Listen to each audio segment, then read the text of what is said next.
Ako po si Miss Winnie at ito ang ating kwento. Magandang araw. Ako po si Mayumi, 49 anyos sa kasalukuyan. Ang kwentong ibabahagi ko ay nangyari noong ako ay 20 anyos pa lamang, taong 1996. Aminado po ako na marami kaming kasalanan noong araw. Ako, ang pinsan kong si Cindy at ang barkada naming si Tres ay sandamakmak na kalokohan ang pinagagawa noong nag-aaral kami. Yun nga lang, kahit matagal na panahon na ang nakalipas, hindi rin pala nakakakalimot ang karma. Para lubos po ninyong maintindihan ang aking kwento, sisimulan po natin noong mga panahong estudyante pa lamang kami. Ako ang taong mahilig gumawa ng masakit na biro. Sa katunayan, napapaiyak ko ang mga taong nabibiktima ko. Ewan ko ba, hindi ako nagigilty. Mas na-excite ako sa nakikitang luha sa kanilang mga mata kapag napapahiya na sila. Kagaya ngayon, tinutulak ko ang manliligaw kong si Tres para ligawan ang kinatatakutang babae sa aming eskwelahan, si Freya. Tawa naman ang tawa si Cindy na nakasanayan ko nang makitang may dalang salamin, may bagong lipstick at palaging natataranta kapag magulo ang buhok niya. Madalas ko siyang mapuna na napakabanidosa. Cindy, kanina ka pa sa salamin na yan ah. Gusto mo bang basagin ko yan? Ang sama mo sa akin, pinsan. Nagre-retouch lang naman ako, no? Tsaka ate mo na ako, no? Hindi mo man lang ako ginagalang. Basta itigil mo na yan, ah. O ano na, Tres? Magagawa mo ba o hindi? Kasi kung hindi mo kaya, ibibigay ko sa iba. Ano ka ngayon, Tres? Tiklop ka sa pinsan ko, no? Palibhasa, torpe ka. Lahat dinadaan mo sa pananakot o pangungundisyon. Ayan tuloy, napasubo ka. Gusto ko lang talaga si Mayumi. Yun lang yun. Ang tagal naman. Sa bagay, marami namang ibang desididong gumawa dyan. Teka lang, nagpapalakas pa nga ako ng loob eh. Ba't mo ibibigay sa iba? Para mo na din akong binasted niyan. Para kinakabahan lang ako eh. Kailangan kong tapangan pa ang sarili ko. Ay gago, hindi na nga kailangan yan. Sa taglay mong kakisigan, literal na sasagutin ka na kagad ni Freya. Kaya sige na, lapitan mo na. Paano yung itsura niya? Kinikilabutan ako sa tuwing napapatingin ako sa kanya. Alam mo, napaka-arte mo. Ano, gagawin mo ba o hindi? Naiinip na ako. Ayaw daw niya, Mayumi. Uy, wala akong sinasabing ganyan. Ano na? Gagawin nga. Pero siguraduhin mo natutupad ka sa usapan natin ha. Magpapaligaw ka na sa akin. Wala akong dapat na maging karibal. Oo nga sabi. Sige na, lapitan mo na. Teka, sasamahan na kita nang makasigurado ako na gagawin mong sinasabi ko. Sige na nga. Kulit mo talaga, oo. Humakbang na kaming tatlo mula sa malawak na school ground papunta sa kinauupuan na bench ni Freya. Maingat kami sa paghakbang noon. Medyo basa kasi ang lupa at hindi pa sementado ang palaruan ng mga estudyante. Si Freya ay nakilala namin sa kakaibang katangiang taglay niya, ang pagkakaroon ng balat na may pagkakahawig ng sa ahas. Madalas kaming lumayo sa kanya lalo na kapag nagpapalit ito ng lumang balat.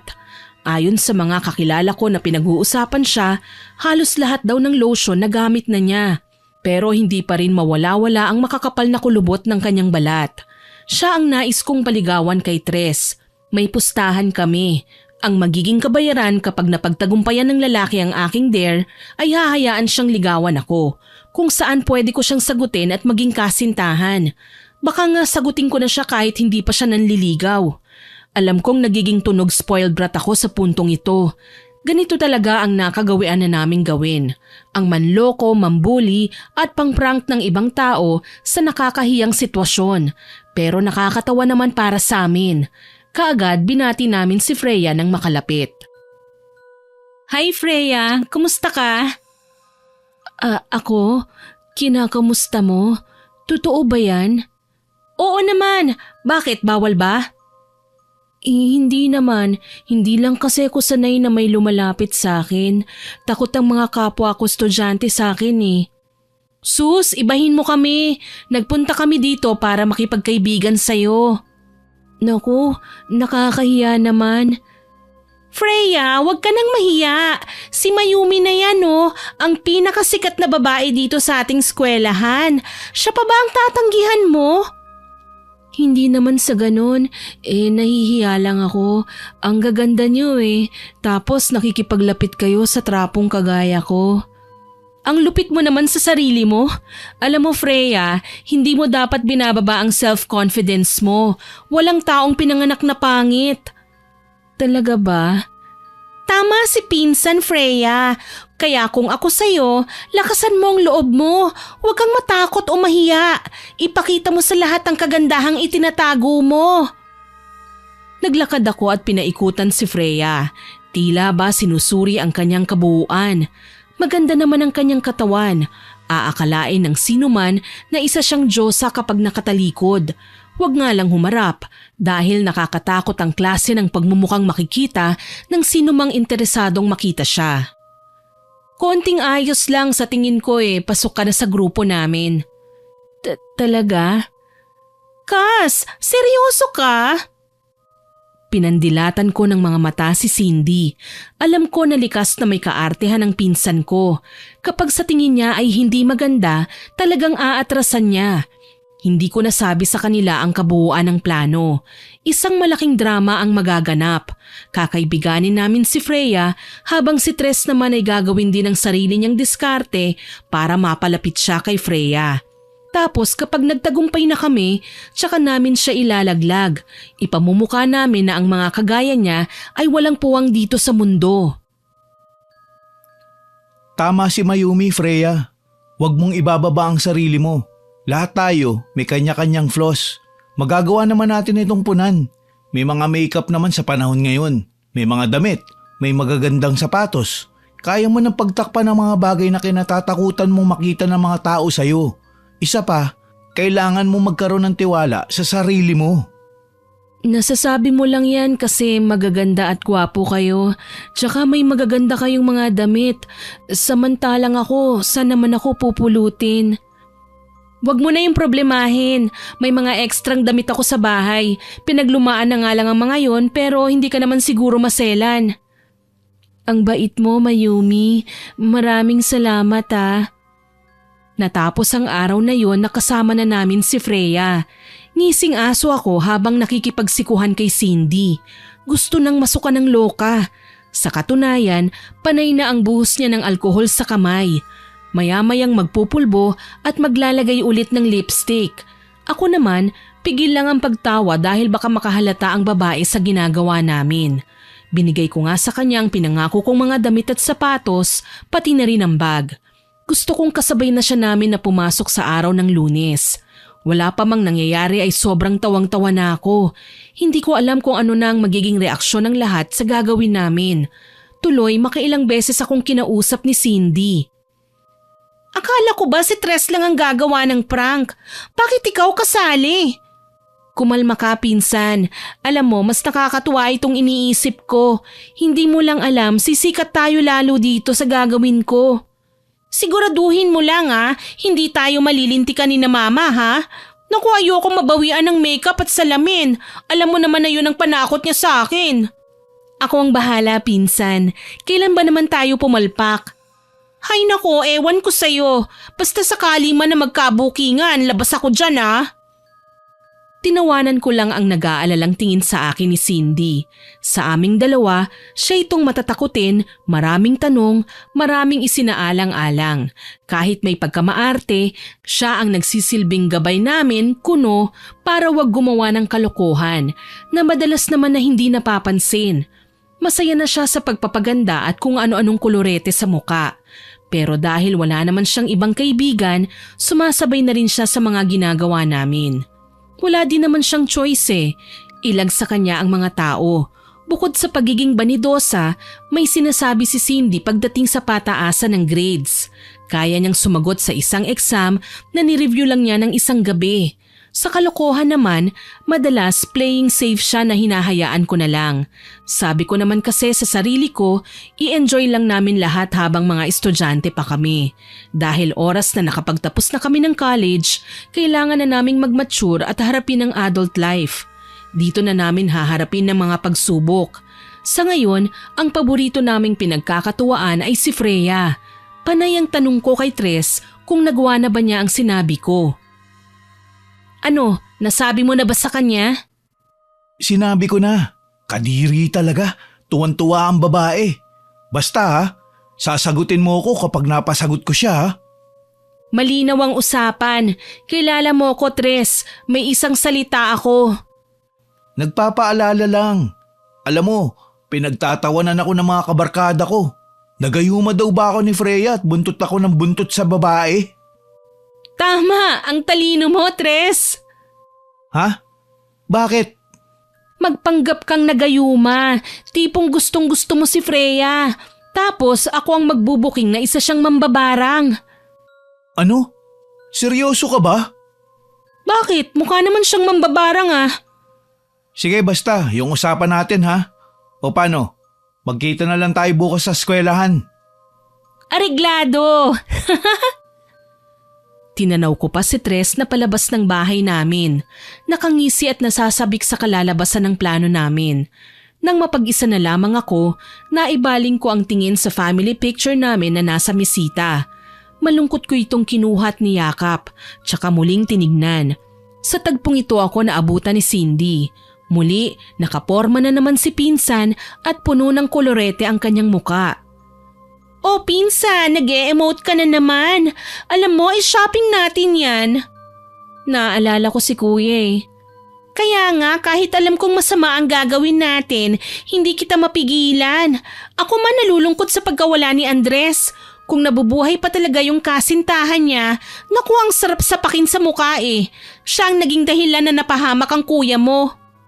Di bali na, hindi naman tayo nakaganti sa mismong nagkasala sa kanya eh. Sa kapamilya niya tayo maghahasik ng lagim. Si Freya ang pagdudusahin natin sa ginawa ng pinsan niya. Grabe nga eh, hindi lang pala sa paglilihi nakuha ang ganyang klase ng sakit sa balat. Parang natural na sa kanila. Dahil mga halimaw sila, Cindy, hindi sila tao. Ang lakas ng loob nilang lumapit sa kuya ko. Ang lakas ng loob nila na saktan ng kuya ko.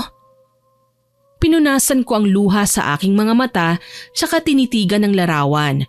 Ang naroroon ay ang mga magulang ko, ako at ang yumao kong kuya na si Kuya Andres.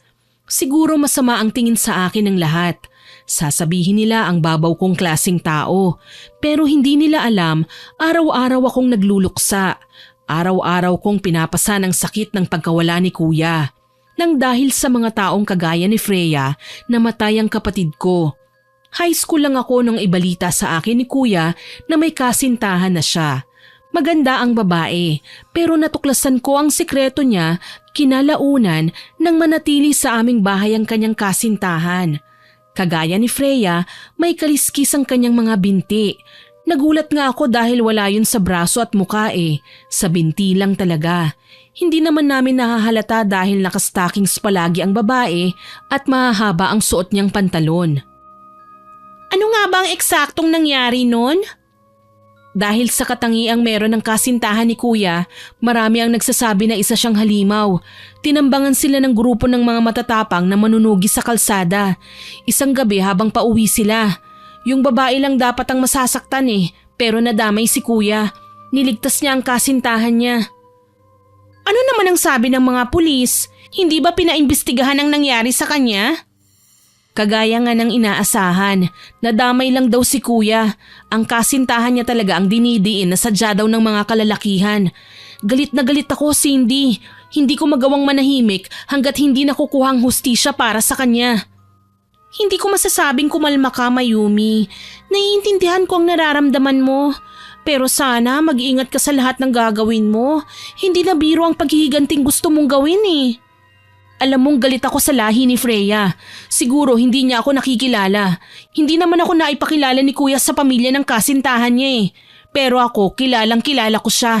At sa pagkakataong ito, sila naman ang magdurusa. Araw ng Lunes, magkakasama na kaming pumasok sa eskwelahan. Ang mga kaklase at kapwa estudyanteng nakakakilala sa amin, kanya-kanya sa paglingon sa baybulungan. Alam ko naman kung bakit. Si Freya, siya ang pinagtatawanan nila. Bakit hindi? Ako ang nag-ayos sa kanya sa pinakasusuklam na paraan. Kinapalan ko ang makeup sa kanyang muka na halos magmukha na siyang clown. Ang buhok niya, sinadya kong gawing magulo at binigyan siya ng damit na halos kita na ang kaluluwa. Imbis na matuwa, imbyerna si Cindy. Bakit daw nagpasabay kami ng tsaka? Palibhasa mukha siyang manika. Nilingon ko si Freya nang kalabitin niya ako.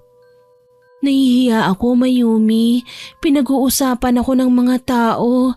Hindi ko alam kung kinukutsa nila ako o pinupuri. Kung makatitig kasi sila, halos ayaw na akong lubayan. Huwag mo silang pansinin. Ayos lang yan. Alam mo, nagagandahan lang sila sa'yo kasi nakaayos ka ngayon. Ito ang unang pagkakataon na nakikita ka nilang pormang-porma. Hindi kasi ako sanay eh. Masasanay ka din. Dalhin mo na tong bag ko. Sige, Mayumi. Salamat sa pagtatanggol mo sa akin ah. Nagpatiuna akong muli at nagtungo na sa aming classroom. Mula sa pagsisimula ng klase hanggang sa matapos ay gustong-gusto ko ng matawa. Si Freya lang talaga ang kanilang pinag-uusapan. Alam kong nakakaramdam na ang babae pero tumayo naman kagad si Tres at pinagtanggol siya. Pinag-uusapan niyo ba si Freya? Tres, huwag mong sabihing naghahanap ka ng gulo. Hayaan mo nga sila. Kanina ko pa kasi sila naririnig eh. Kumalma ka, pakiusap. Kakalma lang ako kapag tumahimik na mga tsismosong to. Tumahimik na nga kasi kayo, pwede? Kapag inulit niyo pa ang pangungutya kay Freya, talagang makakatikim kayo sa akin. Tres! Ayos ka lang ba? Ayos lang ako, Tres. Maraming salamat ah. Hindi ko akalaing ipagtatanggol mo ko. Oo naman. Gagawin kong lahat para sa'yo. Napahagalpak ako ng tawa nang makitang namumula pa ang pisngi ni Freya sa labis na pagkakilig. Tila ba natutuwa pa siya sa sinabi ni Tres. Kung alam lang niya, siguradong ngangawa ang babae sa labis na kahihiyan. Pinaglalaruan lang namin siya. Pero napakatanga naman ng babae para wag mahalata ang lahat ng yun. Pati nga si Cindy, ilang beses kong nahuli na pinapaikot ang mga mata. Lumipas ang mga araw na natiling kasama namin si Freya. Sunod-sunuran siya sa lahat ng sabihin ko. Sinasabay naman ni Tres ang pagpaparamdam niya kay Freya. Isang araw, naikwento sa akin ng babae ang tungkol sa pinakatatago niyang lihim. Matalik na kaibigan na ang tingin ko sa'yo, kaya sasabihin ko ito, Mayumi. Mukhang nakakakabayan ah. Naku, hindi naman. May sasabihin lang ako sa'yo tungkol sa lalaking nagugustuhan ko. At sino naman kaya ang maswerteng lalaki? Si Tres. Talaga? Oo, wala ka naman sigurong gusto sa kanya, no? Bakit naman ako magkakagusto sa kanya? May iba naman akong gusto. Ganun ba? Di wala na palang problema kapag sinagot ko siya. Bakit? Nililigawan ka ba niya? Oo at balak ko sana siyang sagutin. Nagpakita ako ng plastik ng ngiti sa harap ni Freya. Malapit na ako magtagumpay sa pagpuksa sa buo niyang pagkatao. Ginagawa din ni Tres ng tama ang lahat ng tinuro ko sa kanya. Kaya naman nang imbitahan ako ni Freya sa isang hapunan kasama sina Tres at Cindy, hindi na ako nagpatumpik-tumpik pa. Nag-ayos ako at sinigurado na iiyak ng dugo si Freya oras na makita niya ako. Tutal ito naman talaga ang pinakahihintay ko ang masira ang pantasya niya tungkol kay Tres. Maaga akong dumating sa tagpuan. Hindi nga lang ako nagpakita sa mga kasamahan ko dahil pinili kong uminom muna ng alak. Nakakadalawang shots lang ako nang dumating sina Tres at Freya na halos magkasabay. Si Cindy naman na huling dumating, kaagad na lumapit sa akin at inalabas naman ang kanyang salamin. Umirap ako at inis siyang sinaway. Cindy, itago mo nga yung salamin mo. Teka lang, kailangan kong mag-retouch Pinapasakit mo talaga ang ulo ko, no? Nagsisimula na ba ang palabas? Malapit na. Sa totoo lang, naiirita na nga ako Feeling maganda si Freya kahit malahalimaw naman talaga ang itsura niya. Hindi ko maiwasang mandiri kapag napapatingin ako sa balat niyang parang mga kaliskis ng ahas.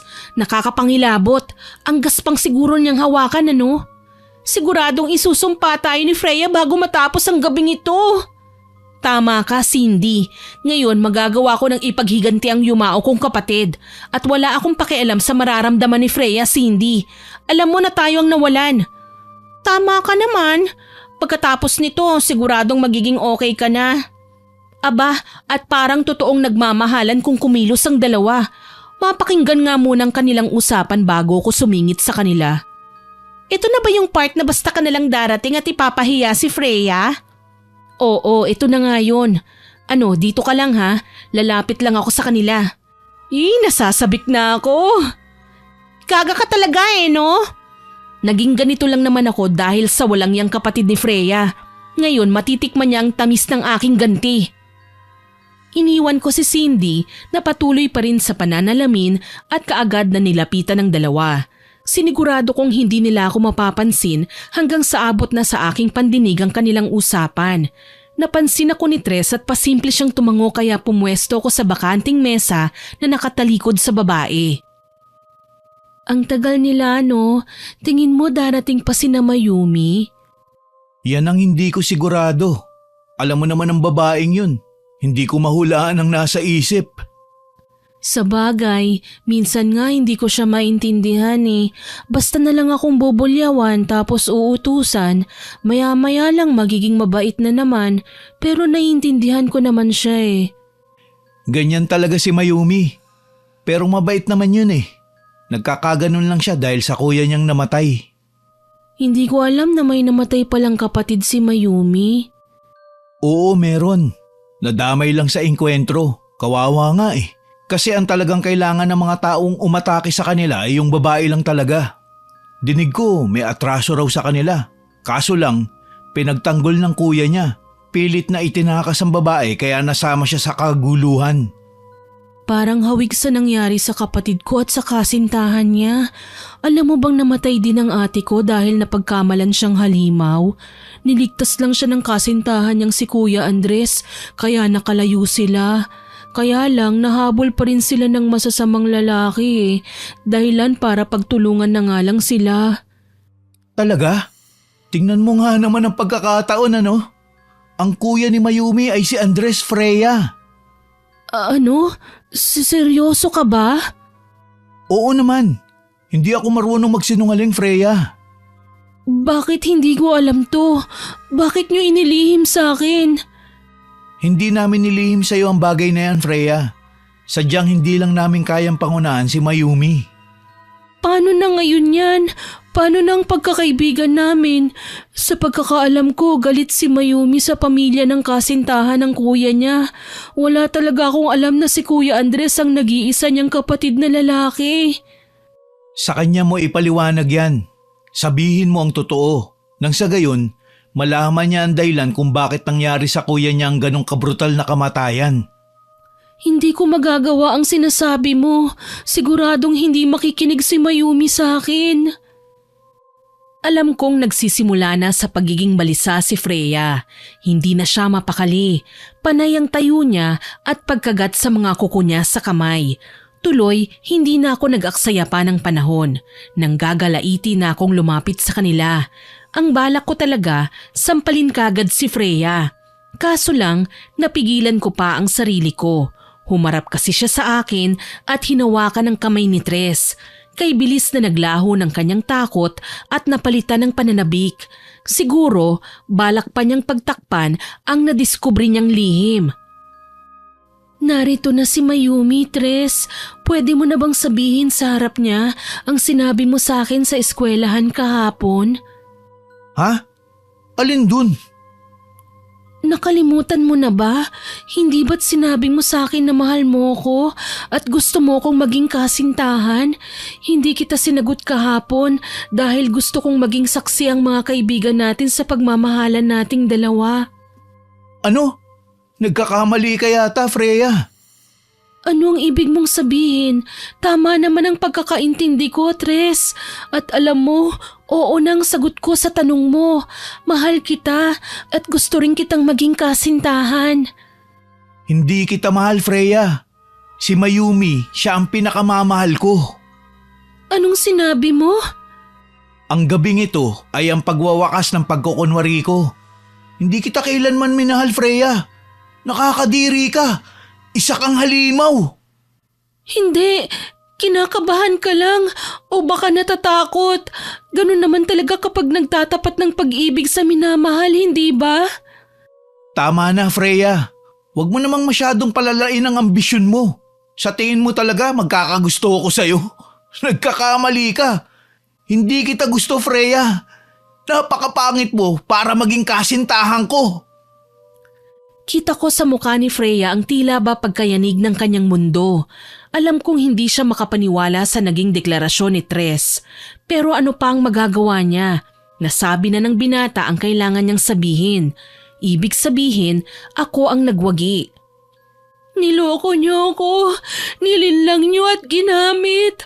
Ginawa niyong katatawanan. Hoy Freya, wala kang karapatang mambintang sa amin ng kung ano-ano. Binabaliktad mo lang kami. Ikaw ang manluloko. Ikaw ang mapanlinlang. Akala mo ba hindi ko alam ha? Matagal mo nang alam na kapatid ako ni Kuya Andres. Talagang itatanggi mo pa? Wala nga akong alam. Kung sa una pa lang alam ko na ang tungkol sa'yo, baka noon pa ako lumapit at humingi ng kapatawaran. Sinungaling! Pasalamat ka nga nakapagtimpi pa ako sa'yo. Pati si Tres, balak mo pa sanang agawin sa akin? Hindi ko siya inagaw sa'yo. Siya ang nagtapat ng pagmamahal sa akin, Mayumi. Tsaka akala ko ba wala kang gusto sa kanya? Sinungaling ka. Hindi nga kita mahal. Si Mayumi ang gusto ko. Huwag mo nang ipilit ang gusto mo, Freya. Kahit kailan hindi ka magugustuhan ni Tres. Alam mo kung bakit? Dahil kahit kailan, hindi na magbabago ang itsura niyang pagmumukha mo. Isa kang napakapangit na klase ng tao. Mga traidor kayo. Sabi niyo maganda ako. Gaga ka ba? Ginayuma mo lang si Tres. Pinainom mo siya ng gayuma pero napawalang bisa ko kagad sa tulong ng kontra gayuma. Ano bang pinagsasasabi mo? Sinungaling ka! Dala ng bugso ng damdamin, sinugod ko si Freya at sinabunutan. Sinampal ko siya at tinulak sa kinatatayuan niya. Nagsimula na sa pagkumpulan ng mga tao. May mga nagbubulungan, may nagpupustahan. Maging si Cindy ay hindi na nakapagpigil pa. Halos itapon niya ang hawak na salamin. Kaagad siyang napalapit sa amin. Tama na yan, Mayumi! Hindi pa ako tapos, Cindy. Gusto niya ng masarap na sabunutan, hindi ba? Ngayon, ipaparanas ko sa kanya kung paano makalbo ang sariling buhok. Nagkakagulo na ang mga tao. Iskandalo tong ginagawa niyo. Narinig ko ang isa sa mga waiter. Isusumbong niya sa management ang ginawa niyo. Tama ang pinsan mo, Mayumi. Halika na. Iwan mo na siya dyan. Hayop ka, Tres. Niloko mo lang ako. Hindi ako papayag na gawin mo lang sa akin ito. Akala ko mga tunay kayong kaibigan. Ha? Akala mo talaga totoo ang pinakita namin sa'yo? Nagkakamali ka, Freya. Peke yung pagkatao mo. Isa kang halimaw. Ngayon, pagdurusahan mo ang consequence ng pagiging isa mong kasindak-sindak na nilalang. Mambabarang, ginayuman niyo ang kuya ko. Wala akong ginagawang masama sa inyo. Anong wala? Malaki ang kasalanan ng pamilya mo sa pamilya ko, babae. Kinuha niyo sa amin ang kuya ko. May dahilan kung bakit siya namatay. Hindi namin kagustuhan na nangyari. Kami rin ay nawalan. Hindi ako naniniwala sa'yo. Gigil akong lumapit sa kanya, sabay inginudngud siya sa naroong pagkain. Nagsinghapan ng mga tao. May iba na inuudyokan siyang lumaban pero hindi talaga ako nagpatalo. Akin ang gabing ito at ako ang magtatagumpay sa laban na ito. Taas noo akong humarap sa lahat ng naroon at nilakasan ng boses ng magsalita. Makinig kayong lahat! Ang babaeng ito ay hindi natin katulad. Isa siyang halimaw. Isa siyang manggagayuma. May lahi siyang mambabarang. Hindi totoo yan. Talaga? Hindi ba? Bakit mo ba ako ginaganito? Nagtatanong ka pa? Salot ka sa buhay ko. Kaya nararapat sa'yo, literal na gawing trapo. Hiniklas ko ang suot niyang bestida at sapilitang tinanggal ang blazer upang makita ng mga tao ang buong katotohanan. Tinitigan siya ng lahat ng may halong pandidiri. Si Freya naman sa kabilang banda ay impit na umiiyak. Sina Tres naman at Cindy hindi nakialam sa aking ginawa. Tulad ng inaasahan, siya ang kinuyog ng mga tao. Tingin ng mga ito sa kanya ay isang kasuklam-suklam na halimaw na hindi na dapat nakikita kung saan-saan. May palihim na kumurot sa kanya, sumipa, sumuntok at sumabunot. Hilam na sa luha ang aking mga mata habang pinagmamasdan siya na itinaboy ng mga tao palayo. Hindi ako likas na masama. Nagkakaganito lang ako dahil kay kuya. Mula sa kumpulan, tumayo ang isang may katandaan ng lalaki. Kagalang-galang ang damit nito. May kasama siyang babae na sa tingin ko ay kanyang asawa. Nilapitan niya ako. Iha, nararamdaman ko ang bigat sa dibdib mo ngayon. Isang tingin ko pa lang sa'yo. Alam ko na kung tungkol saan ang ipinagluksa mo. Pero sana, huwag niyo nang uulitin ang ginawa ninyo. Hindi normal na tao ang ipinahiya niyo kanina.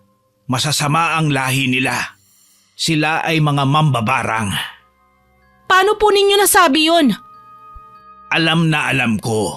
Lalo na kapag nakakakita ako ng kagaya nila.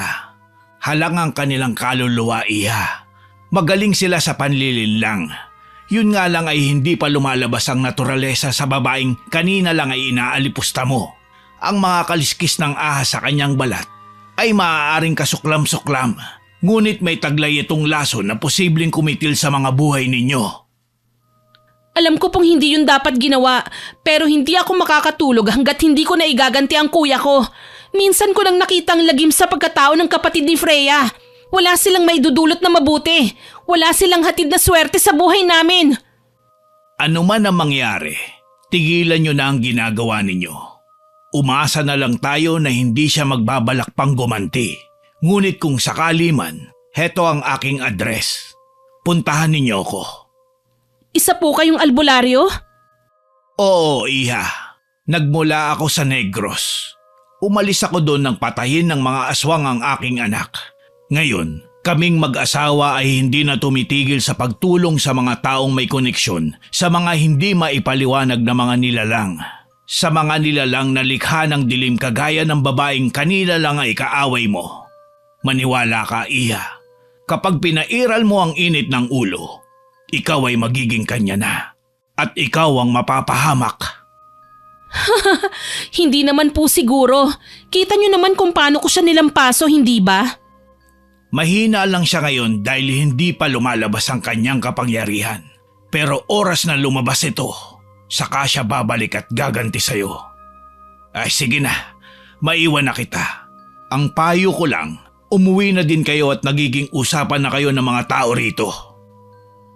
Hindi ko alam kung anong dapat maramdaman matapos ang naging pag-uusap naming yon ni Mang Ambo. Sobrang naguguluhan at nalilito ako. Kung delikado si Freya, bakit naman hinayaan niya na lang kaming apihin siya? Naputol lang ang malalim kong pag-iisip nang lapitan ako ni Cindy at Tres. Okay ka na ba? Okay na ako kahit papano. Pero si Freya, mukhang hindi okay. Pinagbububugbog siya ng mga tao sa labas ng restaurant. Hayaan mo siya, Tres. O baka naman tinatablan ka na sa kanya. Uy, hindi ah. Kaya ako nga ito ginagawa dahil gusto ko magpa-good shot sa'yo eh. Teka lang, pinsan. Sino yung matandang lalaking lumapit sa'yo kanina? Ah, si Mang Ambu yun. May binigay na address sa akin. Sabi niya kapag may kaanak daw tayo na gustong magpagamot sa kanya, ituro lang daw natin ang address na ito. Ah, manggagamot pala. Ayos yan, pinsan. Makakatulong siya sa pagtataboy kay Freya. Hindi ba't may lahi raw ang pamilya ng babaeng yun? Wag na, sapat na yun na ipahiya ko na siya. Napagbuhatan ko rin ng kamay. Kahit papaano nakuha ko ng hustisya sa pagkawala ni kuya. Masahol pa sa nangyari sa kanyang pinagdadaanan ngayon ni Freya. Wala lang yun kung tutuusin. Kung ganun, mas mabuti pang umuwi na tayo at kalimutan ang mga nangyari. Naganap na ang mga gusto nating kaparusahan para kay Freya. Ngayon, saan man naroroon si Andres, siguradong matatahimik na siya. Umalis nga kaming tatlo sa lugar na yon at pinili ng kalimutan ang mga nangyari. Sa paglipas ng mga araw, hindi na namin nakita pa si Freya, na ayon sa nasagap naming balita ay kinuyog ng mga tao palabas ng aming bayan. Wala silang nagawa sa pagtataboy ng lahat ng tao dahil sa kanyang taglay na katangian. Ang totoo niyan, pinagalitan ako ng aking mga magulang. Maling-mali daw ang aming ginawa. Ngunit hindi ako nakinig sa kanila. Nanindigan ako na tama lang na paghigantihan ko si Freya. Makalipas ang ilang taon, nawala na sa aking isipan ang tungkol kay Freya. Hanggang sa tumuntong ako ng 20 anyos. Nakapagtapos kami at nagkaroon ng trabaho. Kahit papaano, nakausad na rin at wala nang na-encounter pa na kakaibang tao kagaya ni Freya. Magkasama pa rin kami ni Cindy. Naging simple kami at hindi na kinilala ang pagiging bully. Kahit papaano, nagiging maayos na ang pakikitungo ko sa iba. Natuto na akong magsaya at maka-appreciate ng ibang tao. Isang araw, nagmamadali si Cindy sa paghahanda ng isusuot niya. Piyesta sa kabilang bayan at gusto niyang pumunta. Kagaya ng dati, maingat pa rin sa pisikal niyang kaanyuan ng dalaga. Lahat ng sa tingin niya ay may masamang epekto sa kanyang kagandahan, iniiwasan niya. Kinulit niya ako ng kinulit dahil gusto raw niyang makita ang artista na pupunta sa kasiyahan sa plaza. Ano na, pinsan? Sasama ka ba sa akin? Oo naman, ngayon pa na may pupunta ng artista sa kabilang bayan, malay natin makapag-share siya ng beauty secret sa atin. O kung hindi naman, makipagkilala siya sa atin at maging kaibigan. Naku, siguradong sisikat tayo kapag nakapagpakuha tayo ng picture kasama ang artista. Ayun, bilisan mo nang magbihis ha. Kailangan natin maging maaga, marami ng tao dun mamaya. Teka lang at magpapahatid tayo kay Tres. Ano ba naman yung boyfriend mo? Kailangan talaga bantay sarado ka, no? Hayaan mo na kasi, natatakot lang siya na maagaw ako ng iba. O siya, ikaw na ang maganda. Maganda naman talaga ako mas lamang pa nga ako ng ilang paligo sa'yo, no? Abat ang yabang mo Napasigaw ako nang kilitiin ni Cindy ang aking bewang. Sa paglipas ng panahon, mas lalo kaming naging malapit na tila ba kaming dalawa ay naging magkapatid na. Napunan ni Cindy ang pangungulila ko kay kuya na kalaunan napawi na rin ang sakit. Tama na kasi Cindy, malilate na tayo O siya, tama ng harutan, kailangan na nating umalis. Kasama namin si Tres nang magpunta kami sa plaza na kinaroroonan ng artista. Nagtanong-tanong kami kung saan banda roon nang malaman naman namin ang kanyang pangalan. Hindi pa kasi namin alam kung sinong artista ang naroon, maliban sa sinabing babae siya at tubong probinsya din daw dati. Mabuti na lang, tinuro kami ng ilang organizer sa kinaroroonan niya. Abala pa raw ang artista sa ngayon at hindi pa pwedeng abalahin. Nakapwesto siya sa backstage, inaayusan ng mga alalay niya nang isang bakla ang lumapit sa amin at binulungan kami. Hindi ako makapaniwala, literal na napanganga pa talaga ako kaya naman nag-alala na si Cindy. Maging si Tres ay tanong ng tanong kung bakit ako natulala pero hindi pa talaga napapawi ang labis kong excitement. Hoy babae, ano bang nangyari sa'yo? Bakit ka tulala? Oo nga, mahal. Kanina ka pa nga ganyan Sabihin mo nga sa amin kung ano nangyayari sa'yo. Ay nako, hindi kayo maniniwala sa sasabihin ko. Ano nga? Ang artista, kilala raw pala tayo. Ha? Paano nangyari yun? Sigurado ka ba? Oo nga, inimbitahan tayo sa backstage para makamusta. Tumili ng kay lakas si Cindy. Sinasabi ko na nga ba, ganitong-ganito talaga ang mangyayari sa kanya kapag nalapitan ng idolo namin. Tuloy, hindi kami magkamayaw sa paglapit sa kanya sa backstage. Sa dami ng nais na makipagkilala sa kanya, kami pa talaga ang sinuwerteng makalapit. Kaso lang, hindi ko talaga inaasahan ang lahat ng pwedeng mangyari. Nang humarap kasi ang artistang pinananabikan naming makilala ay gayon na lang ang pagkagulat sa aming mga muka. Ang babaeng pinagkakaguluhan ng maraming tao ay ang natatanging babaeng minsan nang itinaboy sa aming bayan. Ang babaeng may balat na kagaya ng ahas at tinatawag naming halimaw, si Freya. Kumusta ka na, Mayumi? Freya? Oh, Cindy, mabuti naman at kahit makapal na ang makeup ko ay nakikilala mo pa rin ako. Ikaw ang artista? Ako nga, Mayumi. Nagulat ba kita? Balita ko naging magkasintahan talaga kayo ni Tres. Parang ako pang nagtulak na magkarelasyon kayo, no? Bakit ka nandito? Bakit ka bumalik? Teka, mainipin ka rin pala tulad ng dati.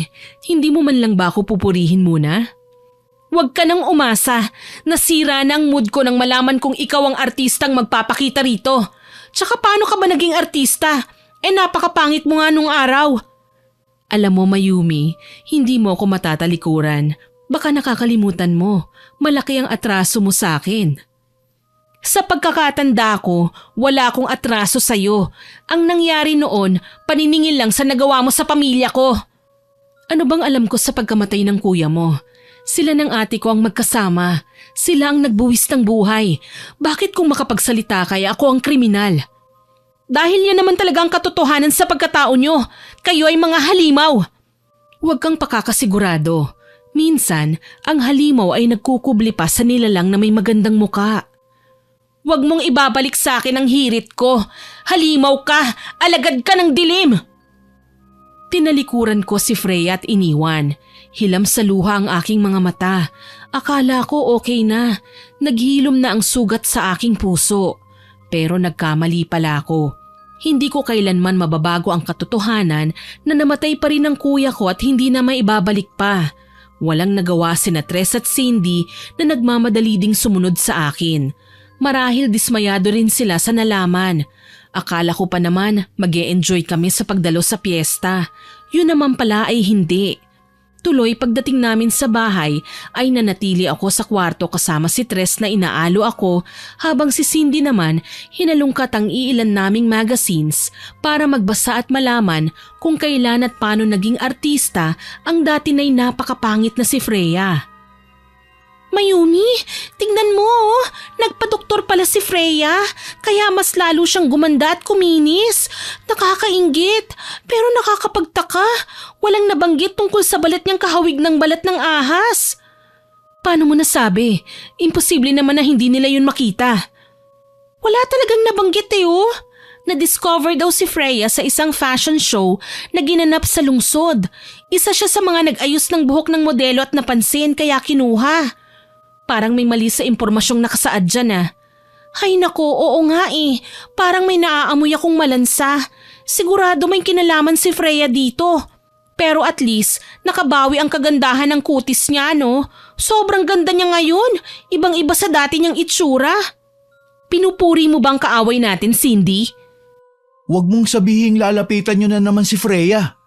Naku mahal, sinasabi ko sa inyo, iwasan nyo na ang babaeng yan. Kayo na din mismo nagsabing kampon siya ng kadiliman. Pero kapag hinayaan natin siya, mapapalagpas niya ang pangyayaring ito. Alam mo naman na hindi siya pwedeng maging artista na lang basta-basta. Nasaan ang mga kaliskis niya? Hindi naman siguro yun binunot pa isa-isa ng doktor, hindi ba? Kasama mo ako sa gagawin natin, pinsan.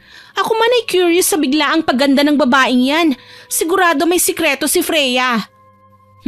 Tama, may sikreto nga. At natitiyak ko may kinalaman ng kanyang pinagmulang lahi sa kung ano man ang ginawa niya sa kanyang sarili. Kapag hindi nyo nilubayan si Freya, baka kayo pa ang mapahamak. Mahal, kumalma ka. Alam kong nag-iba na tayo ng gawain. Simula nang akala natin ay napahamak na si Freya. Pero ngayon kapag hindi natin sinubukang ungkatin ang lihim niya, baka mahuli na ang lahat. Mahuli saan? Sa binabalak niyang masama. Hindi ka ba nagtataka? Ipinatawag niya pa talaga tayo sa backstage kanina. Parang alam niyang naroon tayo. Parang may pinamumuka siya. Hindi ba kayo nababahala? Sang-ayon nga ako sa iyo, Mayumi. Pero huwag kang mag-alala. Gagamitin ko ang koneksyon ko para mahalungkat natin ang mga bagay na kailangan nating malaman. May mga kakilala ako na pwede nating pagtanungan. Okay yan, pinsan. Ikaw, mahal, anong plano mo? Ano pa nga ba? Di susunod pa din sa inyo. Ayoko naman na mapahama kayo. At kailangang nasa malapit lang ako sakaling malagay kayo sa alanganin. Nagngitian kami ni Cindy at Tres. Alam ko naman na hindi nila ako matitiis at talagang gagawin nila ang lahat matulungan lamang ako. Masama kasi ang kutob ko sa biglaan niyang pagpapakita sa amin. Tila ba may masama siyang balak sa amin. Halimbawa na lang, baka nga maisip niyang gumanti. Hindi ako papayag na basta na lang babalik si Freya at sisirain ang buhay ko. Pinaghirapan kong makuha ang lahat ng meron ako ngayon. Hindi ko din naman hahayaan yun, mahal. Salamat, Tres. Hindi ko akalaing hanggang dito susuportahan mo pa rin ako. Mahal kita, Mayumi. Nakahanda akong gawin ang lahat. Maproteksyonan ka lang. Ay, naiinggit naman ako.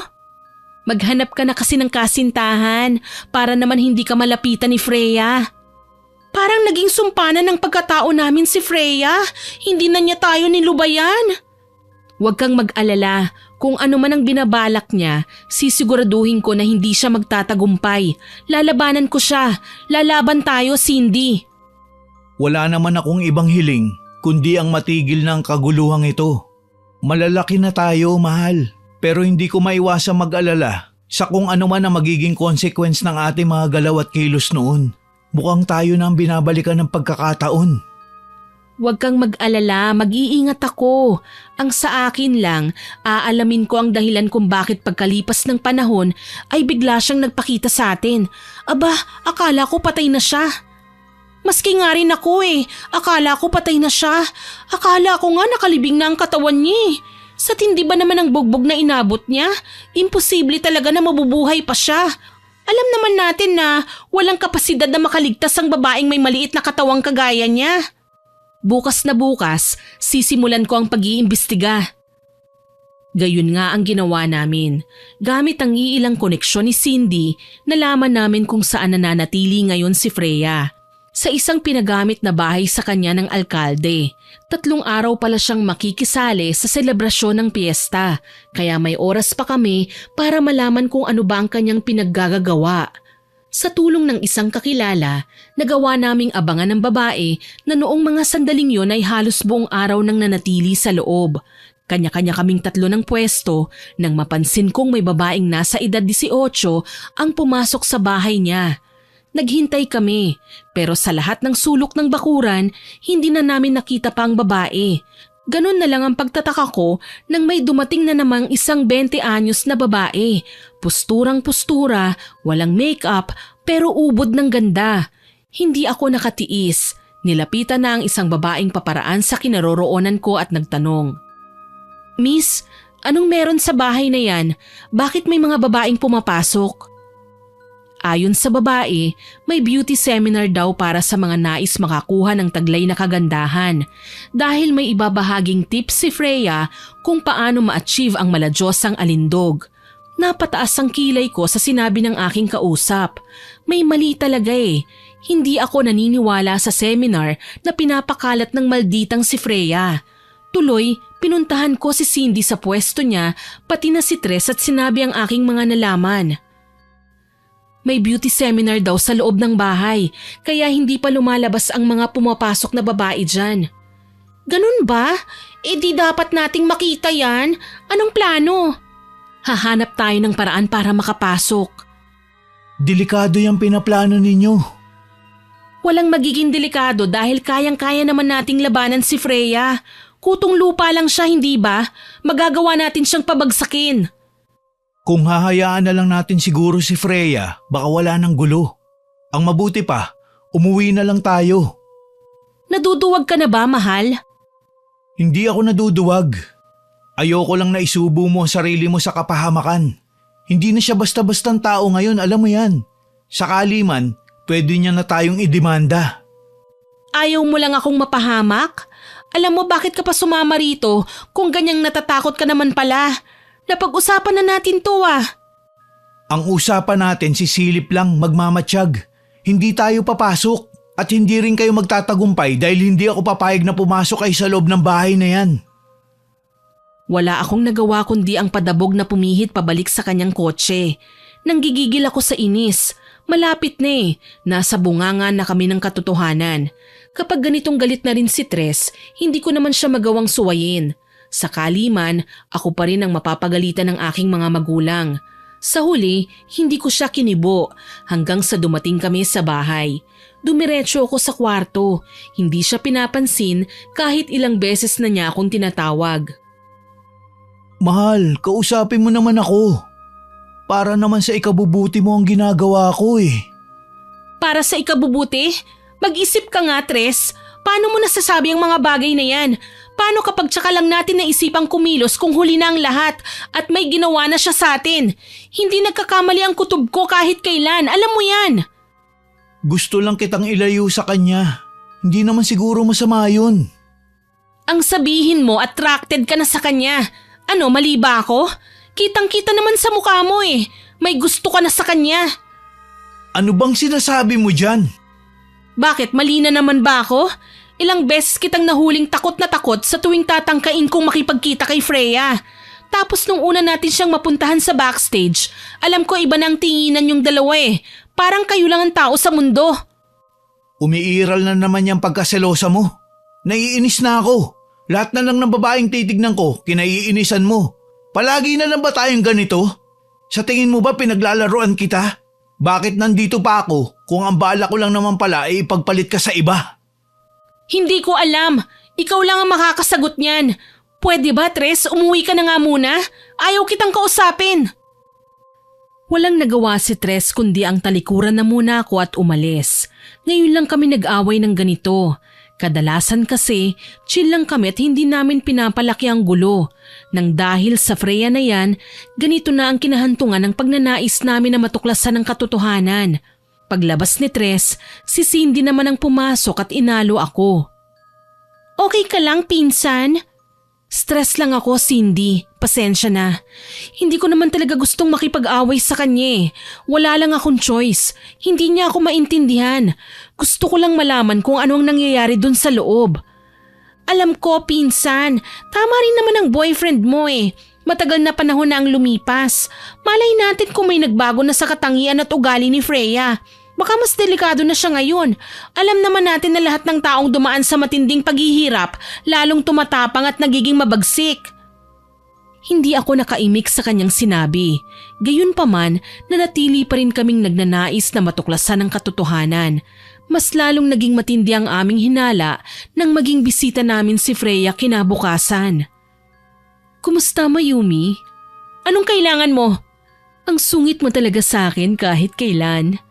Wala akong dapat na rason para maging mabait sa'yo, hindi ba? Alam mo, meron. May rason ka at mahalaga ito para sa'yo. Diretsahin mo nga ako. Gusto mo ba ng walang hanggang kagandahan? Napatingin ako sa kanya dahil sa kanyang sinabi. Dati, oo, interesado ako. Pero hindi na ngayon. Okay na ako kung ano ang itsura ko. Kaya ko naman bumili ng make-up para sa sarili ko. Lalong-lalo na ayoko magkaroon ng utang na loob sa babaeng halimaw dahil lang sa pinaganda niya ako. Nagduda pa ako sa lagay na yon. Hindi ko alam kung saan galing ang sinasabi niyang pampaganda. Kaso lang, iba ang naging sagot ni Cindy. Naging interesado siya. Tumayo at lumapit kay Freya, animo nahihipnotismo. Ako, gusto kong gumanda. Pwede mo ba akong turuan? Anong ginagawa mo? Maganda ka na, Cindy. Hindi mo na kailangan baguhin pa kung anong meron sa'yo. Sasama ako kay Freya, pinsan. Hayaan mo na ako. Gusto ko talaga na magbago pa ang anyo ko. Gusto ko siyang mahigitan pagdating sa pagiging banidosa. Halika na, Cindy. Mamaya lang magiging isa ka ng diwata. Pangako gaganda ka pa ng higit pa sa akin. Walang yaka, Freya. Anong ginawa mo sa pinsan ko? Kagustuhan niyang sumama, Mayumi. Hayaan mo na siya. Gagawin ko siyang manika sa sobrang ganda. Tara na! Gusto ko nang gumanda! Ano ba, Cindy? Huwag kang sumama sa kanya! Hinabol ko sila at sinubukan siyang hawakan pero nagulat na lang ako nang basta na lang niyang iwinasiwas ang kamay ko.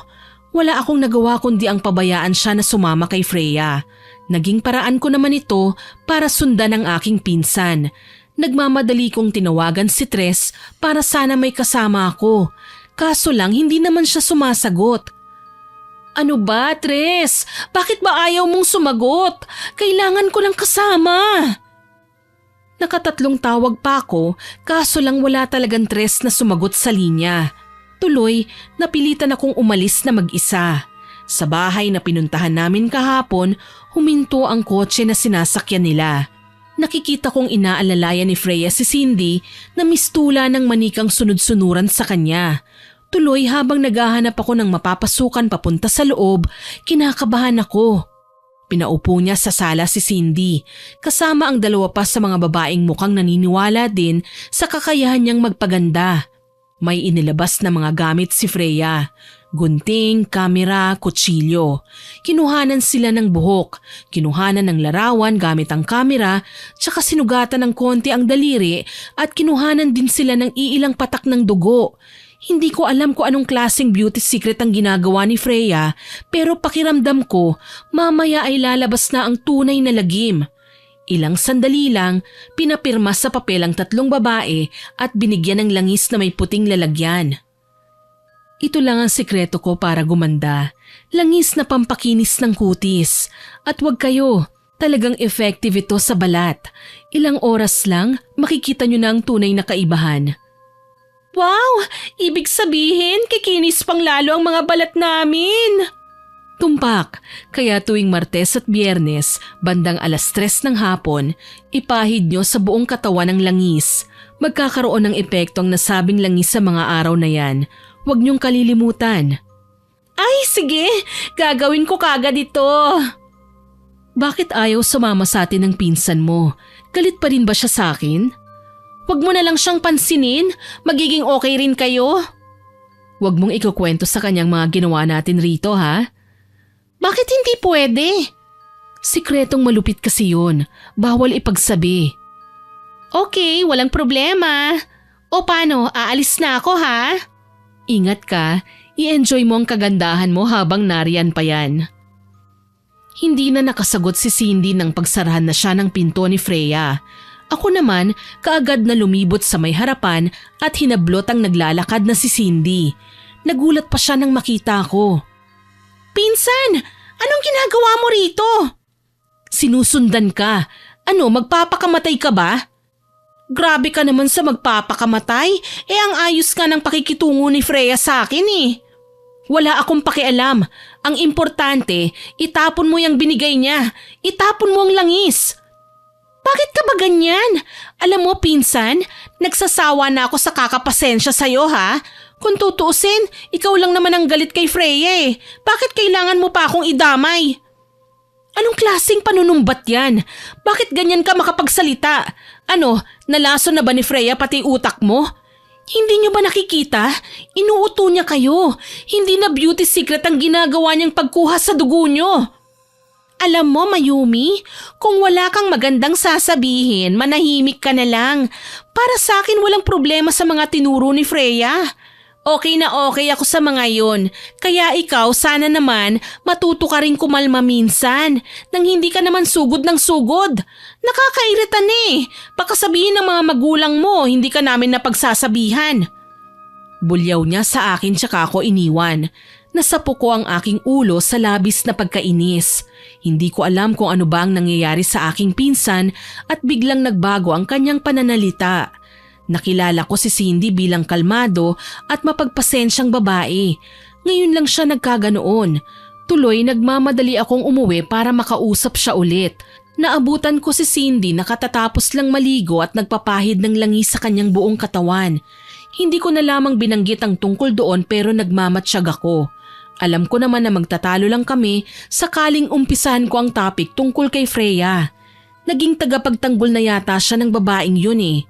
Kaso lang, bago pa man kami magkausap, napansin kong namilipit na siya sa sakit. Kaagad akong lumapit sa kanya. Anong nangyayari sa'yo, pinsan? Ayos lang ako. Huwag mo akong pansinin. Ikaw, bakit ngayon ka lang nakauwi? Pasensya na kung nabulyawan kita kanina. Naiintindihan naman kita eh. Pasensya na rin.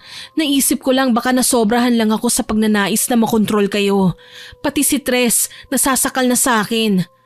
Kahit na, nagkamali pa rin ako. Bago naman natin pinasok ang gulong ito, nagkasundo tayo eh. Kaya ngayon hindi ko na malaman kung bakit napapaangal ako sa mga sasabihin mo. Para bang may gustong kumontrol sa akin? Ayoko lang kasi na magsisi ka sa huli. Si Kuya, hinayaan ko siyang sumama sa mga kalahi ni Freya. Namatay siya nang hindi ko man lang nalalaman kung kaninong mga kagat ang nakita sa katawan niya. Kagat? Parang literal siyang tinikman. Pero dahil patay na ang kasintahan niya, iniisip ng mga pulis na ang mga tao ang may kagagawan nun sa kanya. Bakit ngayon mo lang sinabi? Kapag kinuwento ko ba sa inyo, maniniwala kayo? Depende. Kita mo, wala pang kasiguraduhan kung maniniwala ka. Kaya nga ayoko na munang mapag-usapan yun eh. Pasensya na. Kung alam ko lang, iniwasan ko na sana si Freya. Pero di bali, huling lapit ko na yun sa kanya kanina. Salamat naman. Sige, mukhang may ginagawa ka pa eh. Babalik na lang ako mamaya. Lumabas ako ng kwarto niya at hinayaan na muna ang aking pinsan. Kinabukasan, namangha ako nang magkita kaming dalawa. Napakakinis nga ng kanyang balat. Napakaputi pa niya at mas lumantad ang natural niyang ganda ng walang katulad. Pinsan, ang ganda mo ngayon. Talaga? Salamat sa papuri, Mayumi. Pero hindi ako komportable eh. Nangangati ang balat ko. Bakit naman? Parang may nakain akong hindi maganda, dahilan para sumama ang pakiramdam ko. Napayuko ako sa kanyang balat at nakita ang pamumula ng braso at binti niya. Makailang beses na niya itong kinamot kaya sinubukan ko siyang pigilan. Yun nga lang, hindi siya maawat sa pagpapawi ng kate. Makalipas lang ang ilang oras na maganang husto ang kanyang balat. Sa ganoong tagpo kami na abutan ni Tres. Anong nangyari kay Cindy? Ang beauty secret, ito nang naging side effect. Kita nyo na. Matigas kasi ang ulo nyo eh. Ayaw nyo makinig sa akin. Ngayon, ano pa ang pwede mangyari sa balat ninyo dahil sa katigasan ng ulo? Teka, bakit ka ba nagagalit? Hayaan mo nga muna ako magpaliwanag. Kahit kailan, hindi nyo pinapahalaga ng mga payo ko. Kahit nga mapahama kayo, ayos lang yata sa inyo eh. Bakit pa ba ako magpupumilit? Anong ibig mong sabihin? Ito na muna ang huli kong pagdalaw sa inyo. Saka na tayo magkita kapag okay ka na at hindi ka nagagawa ng mga bagay na ikapapahamak mo. Kung gaano kabilis na dumating si Tres, ganun din siya kabilis na nawala. Nagulat ako sa kanyang inasta. Tila ba bigla na lang siyang nagpabago-bago ng ugali. Wala naman akong nagawa kundi ang hayaan ng lalaki. Mas natuon ang atensyon ko kay Cindy na umuungol na sa hindi raw maipaliwanag na hapdi ng kanyang balat. Nahindik pa ako nang magkaroon ng nana ang bawat sugat at sa tuwing pumuputok ang mga ito, animo asido ang nana na nanglalapno sa naiiwan niyang malinis na balat. Mas lalo akong nag-alala. Hinalungkat ko na ang medicine cabinet para sa posibleng gamot pero wala akong mahanap. Sa kahanap ko ng tabletang gamot, napansin ko ang isang papel na may nakasulat na mang-abo. Tila ako nabigyan ng pag-asa. Kung kagagawa ng mambabarang ang bagay na ito na nasa balat ni Cindy, siguradong may maipapayo siyang gamot na pwede naming gamitin para tuluyan na siyang gumaling. Tuloy, inalalayan ko si Cindy at nagtungo kami sa bahay ni Mang Abo. Nagulat ang matanda at hindi makapaniwala nang makita ang kalunos-lunos na kalagayan ni Cindy. Bakit ngayon mo lang dinala ang pinsan mo, Iha? Ilang araw ko na kayong hinihintay. Nararamdaman kong babalik ang babaeng ahas sa bayan nyo para paghigantihan kayo sa ginawa ninyo sa kanya. Bakit nyo naman nasabi na naghihiganti siya? Galit sila sa mga taong kagaya ninyo na nagsimula sa pangunguha nila ng biktima kasama na ang kuya mo. Kinasintahan ng ate ni Freya ang iyong kuya, hindi dahil mahal niya ang binata, kundi para ialay sa kanilang Panginoong ahas na bigyan sila ng makinis at mabuting balat. Paano niyo po nalaman ang mga yan? Nagsagawa na ako ng pagtatawas noong araw. Kaya ako nalaman kung sino at anong klaseng mambabarang sila, Iha. Hindi ka na dapat lumapit sa kanya. Lahat ng katangiang meron ng ahas ay taglay niya. Kaya mahihirapan tayong kalabanin siya.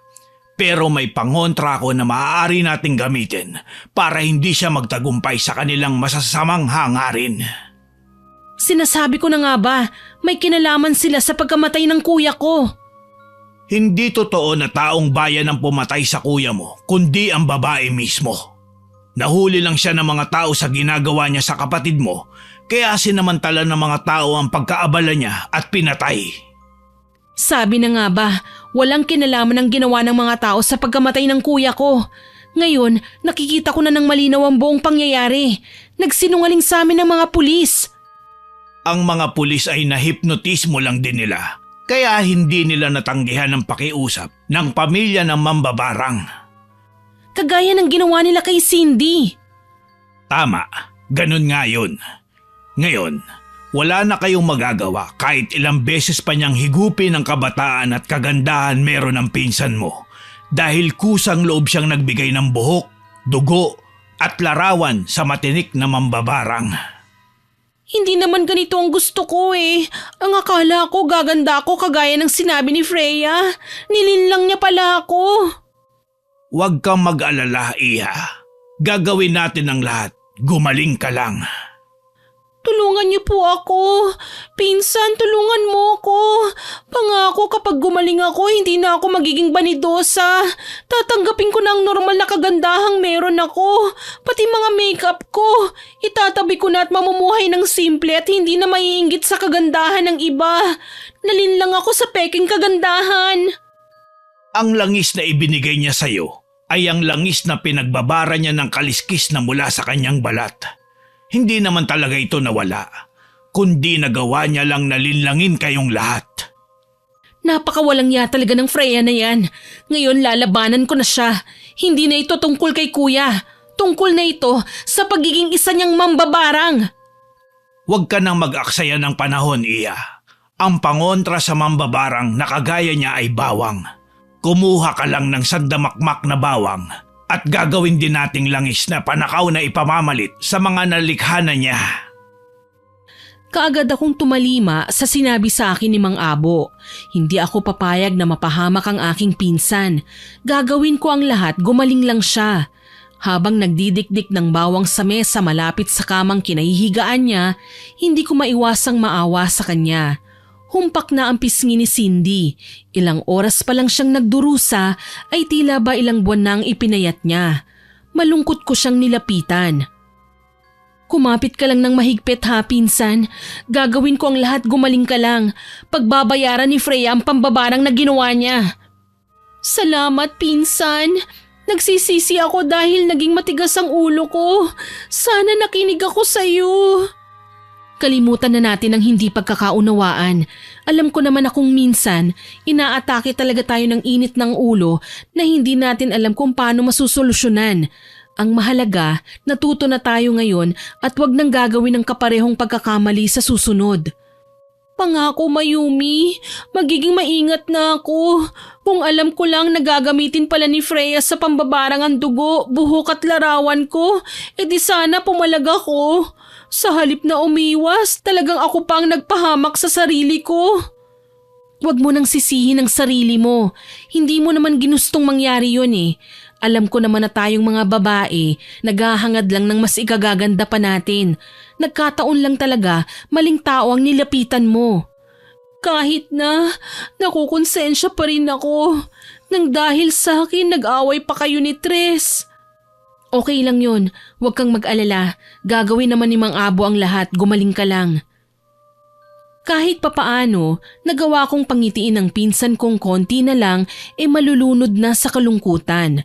Alam kong hindi naging madali ang kanyang pinagdaraanan ngayon. Pero naipaliwanag na sa akin ni Mang Abo ang proseso kung bakit siya nagkakaganyan. Ang kanyang buhok at dugo pati na ang larawan ay ikinabit sa manikang replika mismo ni Cindy. Doon hinihigop ni Freya ang enerhiya para lumipat sa kanya ang ganda at kabataan ng lahat ng babaeng nagiging biktima niya. Kapag naubos na ang enerhiyang yon, magkakasakit ang babae, magkakaroon ng pantal sa balat at mangangati hanggang sa katagalan, maratay na sa kama at hindi na makabangon. Magiging buhay na patay na lamang ang kanyang mga biktima hanggang sa hindi na nito matiis ang matinding paghihirap at mamamatay. Ito ang ayaw kong mangyari, kaya kahit kinakabahan, nagsimula na akong bumiyahe papunta sa bahay ni Freya. Si Mang Abo naman ang nagbabantay kay Cindy at magsasagawa ng mga orasyon para protektahan ang aking pinsan. At kahit papaano ay maputol ang ginagawang paghigop ni Freya sa kanyang enerhiya. Pagdating sa kanyang bahay, walang ingay akong pumasok sa parte ng bakuran kung saan ako sumilip noong si Cindy naman ay inuuto ng mambabarang. Napatda ako nang marinig ang boses ni Tres sa loob ng bahay kaya nakinig ako. Ano ba, Tres? Tama na ang pagpapatawa mo sa akin. Magiging payaso ka na naman yan. Grabe ka naman sa payaso. Manipis naman ang mukha ko ah. Manipis ka dyan? May kakapalan nga kasi nagawa mo pang magpunta rito para ligawan ako. Bakit hindi? Maganda ka na ngayon. Saka madali mo na akong naiintindihan. Hindi ka nakakasakal kausap. Hindi ka gaya ng ex mo? Ganun na nga. Habang nakikinig, gusto kong pilipitin ang dila ni Tres sa labis na pagkainis. Literal na ang kapal nga ng mukha niya para pagsabihan ako at traidorin kahit hindi niya alam na nakikinig ako sa kanya. At ex pa talaga ang sinabi ni Freya na tumutukoy sa akin gayong hindi naman kami naghihiwalay ni Tres. Natigilan ako nang makitang tumayo si Freya at nilapitan si Tres. Kalimutan mo na si Mayumi, Tres. Ako na lang ang mahalin mo. Hindi ka magsisisi sa akin. Kahit kailan, hindi ka masasakal sa pagmamahal ko. Hahayaan kitang gawin ang gusto mo. Ipapakita ko sa iyo ang kagandahan ng pagkatao ko. Basta ba sumunod ka lang sa gusto ko? Matatanggihan ba kita, mahal ko? Huwag ka nang tatanggi. Kapag umuo ka ngayon, akin ka na. Pati na ang kaluluwa mo. Nagulat ako nang makita si Freya na hinahawakan ng magkabilang pisngi ni Tres. May sinasabi siyang kung anong lengguwahe na hindi ko maintindihan hanggang sa hindi na talaga gumalaw si Tres at nanatili na lang na nakatitig sa kanya. Maya-maya pa, nagulat ako nang makitang tumirik ang mga mata ni Tres hanggang sa hindi na nga niya napigilan ng kanyang sarili, bumagsak kagad siya pagkatapos mawalan ng malay. Dito nangilid ang aking luha at mas lalong nagnanais na masugod si Freya. Gayunpaman, pinili kong tatagan ang aking sarili at lumiko sa kabilang bakuran. Sa munting silid ako pumasok sa may likod bahay at nagtungo sa kanyang kwarto. Dito na tumambad sa aking harapan ang mga nakakahindik na bagay na hindi ko akalaing makikita ko roon. Mga manikang may kasamang larawan, mga kuko at buhok. May mga pangalan at dugo na natuyo na. Nagkalat naman ang itim na kandila at mga librong kulay itim. Sa isang tabi, nakita ko ang 3 botelyang langis na sa pagkakaalam ko, balat ng ahas ang nakababad. Kinuha ko ito at pinalitan ng botelyang galing kay Mang Abo. Ito ang mga dinikdik na bawang na nilagyan ng langis na pupuksa kay Freya. Nang maipagpalit ko ang mga yun, kaagad akong nagtago. Tsaka naman dumating ang mambabarang at sa unang pagkakataon mula nang ipatugis namin siya sa mga tao, nasilayan ko kagad ang mga kaliski sa kanyang binti. Makapal na ang mga yun na parang hindi na talaga nawawala. Ito na nga ang tunay na Freya, ang mambabarang na nangangarap gumanda sa pamamagitan ng pagbibigay ng karamdaman sa ibang tao, lalo na sa kababaihan. Sa wakas, isang dugo na lang ang kailangan ko. Tuluyan ng maglalaho ang mga kaliskis na ito. Tignan natin ngayon kung magagawa mo pang iligtas ang mahal mo, Mayumi. Dala ng aking galit, lumabas ako sa pinagtataguan at hinarap si Freya. Laking gulat niya nang makitang nasa likuran niya ako. May hawak na punyal at naghahanda na sa pag-atake sa kanya. Aba, at may isang tao pa pala ang interesado sa aking kagandahan. Kaya lang malas ka ngayon Ang tunay na ako ang nasilayan mo. Di bale, ipapakita ko sa iyo ang mahikang taglay ng mga langis ko. Talaga? Tingnan natin. Siguradong iiyak ka kapag napatunayan mong mas maganda ako sa iyo. Hindi siya nakinig sa akin at basta na lang ipinahid ang langis ng bawang sa kanyang balat. Maya-maya pa, nagulat ako nang makitang nalalapnos ang kanyang balat. Siya naman ay natataranta rin. Hindi inaasahan ang makikitang resulta sa kanyang kayabangan. Anong nangyayari? Anong ibig sabihin ito? Bakit ako ang tinatanong mo? Ikaw ang gumawa niyan, hindi ba? Puwisit ka? Amoy bawang ang langis na ito. Hindi, malalapnos ang balat ko. Di natikman mo na ngayon ang karma mo. Yan ang dapat sa mga halimaw na kagaya mo. Hindi na nagawa pang lumaban ni Freya. Dala ng pagkalapnos, nanghina siya at bumagsak. Hindi na niya nabawi pa ang lakas na dapat sana ay kailangan niyang makuha para magamit sa pagsipsip ng kagandahan. Ngayon, dahan-dahan siyang naghingalo at namatay. Kahit papaano, nakaramdam ako ng kapayapaan. Namatay si Tres, para na rin siyang sumunod sa yapak ng yumao kong kuya. Pero alam ko, hindi siya pumanaw para lang sa wala. Isinakripisyo ang sariling buhay para matalo ko si Freya. Tuluyang gumaling ang aking pinsan at naging malaki ang pasasalamat ko kay Mang Abo sa ginawa niyang pagtulong para mailayo kami sa kapahamakan. Mula noon, nangako na si Cindy na babawasan na ang pagiging banidosa at hindi na kailanman mangangarap ng kagandahang hindi naman para sa kanya. Nalulungkot ako sa sinapit ni Tres, kaya pala nagbabago ang kanyang ugali dahil nahipnotismo na rin siya ni Freya. Masakit man pero tatanggapin ko ang lahat. Alam kong magkasama na sila ngayon ni Kuya sa langit. Kampante ako na wala ng kagaya ni Freya ang magtatangka sa mga buhay namin. Takot lang nila sa langis na bawang na nilikha namin para itaboy sila at ilayo ang kanilang presensya sa amin. Hanggang dito na lamang po. More power po sa inyong channel at God bless. Naway kapulutan ninyo ng aral ang aking ibinahaging kwento. Hanggang sa muli, ako po si Miss Winnie na nagpapasalamat sa inyong pakikinig.